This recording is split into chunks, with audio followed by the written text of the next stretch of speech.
Et une étape de plus ces dernières heures dans l'horreur. Que s'est-il passé à Boutcha, à 30 km au nord-ouest de Kiev?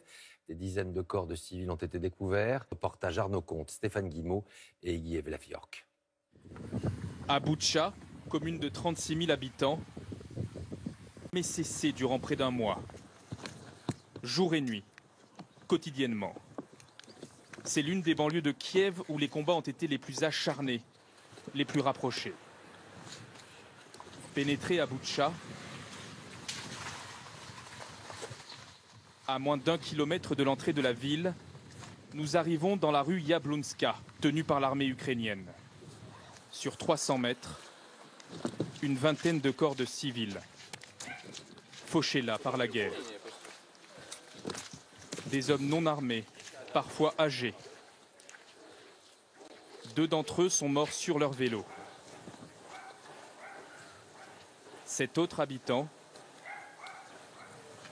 gît devant son portail. Ne vous approchez pas trop près. On ne sait pas encore s'ils sont piégés. Ces Ukrainiens sont morts récemment, mais il nous est impossible de savoir précisément quand et comment ils ont été tués. L'un d'entre eux a les mains entravées dans le dos, avec un chiffon blanc, une plaie à la tête. Je ne sais pas ce qu'il s'est passé. Peut-être ont-ils été torturés. Il va falloir enquêter. Ici, à Boutcha, les victimes civiles sont si nombreuses, 300 déjà identifiées, que les autorités de la ville ont dû creuser 3 fosses communes pour enterrer les corps.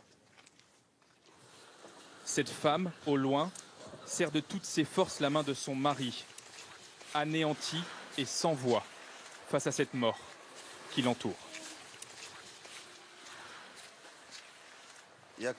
Je n'ai pas vu ces gens se faire tuer de mes propres yeux, mais je les ai vus être pourchassés. Les soldats russes sortaient leurs armes et ils disaient « On va vous tuer ». Ils arrêtaient les voitures sans raison et ils tiraient aux lance-roquettes sur je ne sais quoi. C'est tout ce que j'ai vu. Des habitants tétanisés qui veulent que tout le monde sache ce qu'ils ont vécu ici. Toutes les personnes qui se dirigeaient dans ce secteur étaient abattues.